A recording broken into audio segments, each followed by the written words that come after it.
অর্জুন বললেন, হে দেব, অগ্রহায়ণের পুণ্যপ্রদায়ী কৃষ্ণপক্ষের একাদশীকে কেন উৎপন্না বলা হয় এবং কি জন্যই বা এই একাদশী পরম পবিত্র ও দেবতাদেরও প্রিয়, তা জানতে ইচ্ছে করি। আপনি কৃপা করে আমাকে তা বলুন। হে পৃথাপুত্র, পূর্বে সত্যযুগে মূর নামে এক দানব ছিল। অদ্ভুত আকৃতি বিশিষ্ট সেই দানবের স্বভাব ছিল অত্যন্ত কোপন। সে দেবতাদেরও ভীতিপ্রদ ছিল। যুদ্ধে দেবতাদের এমনকি স্বর্গরাজ ইন্দ্রকে পর্যন্ত পরাজিত করে স্বর্গ থেকে বিতাড়িত করেছিল। এইভাবে দেবতারা পৃথিবীতে বিচরণ করতে বাধ্য হয়েছে। তখন দেবতারা মহাদেবের কাছে গিয়ে নিজেদের সমস্ত দুঃখ সবিস্তারে জানালেন। শুনে মহাদেব বললেন, হে দেবরাজ, যেখানে শরণাগত বৎসল জগন্নাথ গরুধ্বজ বিরাজ করছেন, তোমরা সেখানে যাও।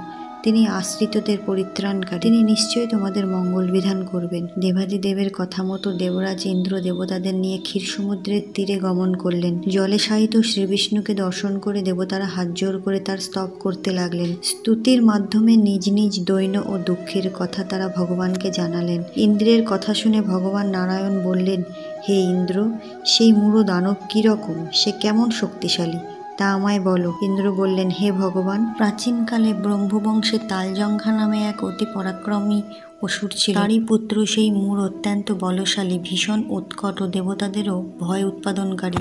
সে চন্দ্রাবতী নামে এক পুরীতে বাস করে। স্বর্গ থেকে আমাদের বিতাড়িত করে তার স্বজাতি কাউকে রাজাকে অন্যান্য দিকপাল রূপে প্রতিষ্ঠিত করে এখন সে দেবলোক সম্পূর্ণ অধিকার করেছে।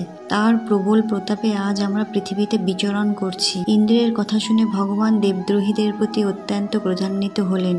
তিনি দেবতাদের সঙ্গে চন্দ্রাবতী পুরীতে গেলেন। সেই দৈত্যরাজ শ্রী নারায়ণকে দর্শন করে পুনঃ পুনঃ গর্জন করতে লাগলো। দেবতা ও অসুরদের মধ্যে তুমুল যুদ্ধ শুরু হয়ে গেল। যুদ্ধে দেবতারা পরাজিত হয়ে এদিক ওদিক পালিয়ে গেল। তখন যুদ্ধক্ষেত্রে শ্রী নারায়ণকে একা দেখে সেই দানব তাকে দাঁড়াও দাঁড়াও বলতে লাগলো। শ্রী ভগবানও ক্রোধে গর্জন করে বললেন, রে দুরাচার দানব, আমার বাহুবল দেখ। এই বলে অসুরপক্ষীয় সমস্ত যোদ্ধাদের দিব্য বাণের আঘাতে নিহত করতে লাগলেন। তখন তারা প্রাণ ভয়ে নানা দিকে পালাতে লাগলো। সেই সময় নারায়ণ দৈত্য সৈন্যদের মধ্যে সুদর্শন চক্র নিক্ষেপ করলেন। ফলে সমস্ত সৈন্য ধ্বংসপ্রাপ্ত হলো। একমাত্র মূঢ় অসুরই জীবিত ছিল। সে অস্ত্রযুদ্ধে নারায়ণকেও পরাজিত করল। তখন নারায়ণ দৈত্যের সাথে বাহুযুদ্ধে লিপ্ত হলেন। এইভাবে দেবতাদের হিসাবে 1000 বছর যুদ্ধ করেও ভগবান তাকে পরাজিত করতে পারলেন না। তখন শ্রীহরি বিশেষ চিন্তান্বিত হয়ে বদরিকা আশ্রমে গমন করলেন। সেখানে সিংহাবতী নামে একটি গুহা আছে। এই গুহাটি এক দ্বার বিশিষ্ট এবং 12 যোজন অর্থাৎ 86 মাইল বিস্তৃত। ভগবান বিষ্ণু সেই গুহার মধ্যে শয়ন করলেন। সেই দৈত্যও তার পেছন পেছন ধাবিত হয়ে গুহার ভেতরে প্রবেশ করলো।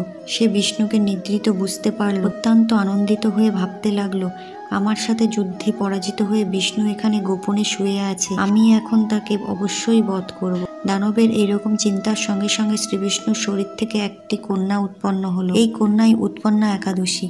তিনি রূপবতী, সৌভাগ্যশালিনী, দিব্য অস্ত্র শস্ত্রধারিণী ও বিষ্ণু তেজ সম্ভূতা বলে মহাপরাক্রমশালী ছিলেন। দৈত্যরাজ সেই স্ত্রীরূপিণী দেবীর সাথে তুমুল যুদ্ধ শুরু করলো। কিছুকাল যুদ্ধের পর দেবীর দিব্য তেজে অসুর ভস্মীভূত হয়ে গেল। তারপর বিষ্ণু জেগে উঠে সেই ভস্মীভূত দানবকে দেখে বিস্মিত হলেন।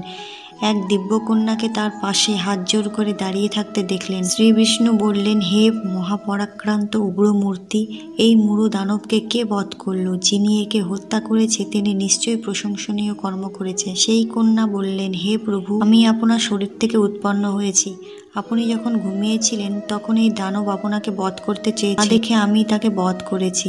আপনাদের কৃপাতেই আমি তাকে বধ করতে পেরেছি। কথা শুনে ভগবান বললেন, আমার পরাশক্তি, তুমি একাদশীতে উৎপন্ন হয়েছে, তাই তোমার নাম একাদশী। আমি এই ত্রিলোকে দেবতা ও ঋষিদের অনেক বর প্রদান করেছি। হে ভদ্রে, তুমিও তোমার মন মতো বর প্রার্থনা করো, আমি তোমাকে তা প্রদান করব। একাদশী বললেন, হে দেবেশ, ত্রিভুবনের সর্বত্র আপনার কৃপায় সর্ববিঘ্ন বিনাশ ও সর্বদায়িনী রূপে যেন পরম পূজ্য হতে পারি, এ বিধান করুন। আমার প্রতি ভক্তিবশত যারা শ্রদ্ধা সহকারে আমার ব্রত উপবাস করবে তাদের সর্বসিদ্ধি লাভ হবে, এই বর প্রদান করুন।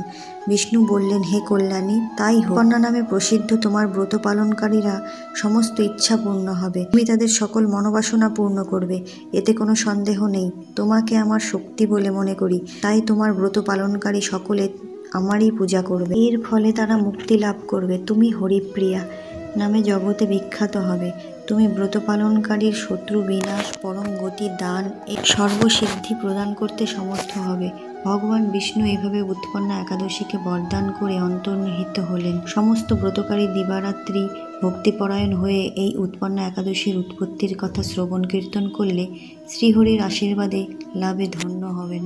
পালনের সময় পশ্চিমবঙ্গ সকাল 6:06 থেকে 6:26 পর্যন্ত, বাংলাদেশ সকাল 6:30 থেকে 6:56 পর্যন্ত।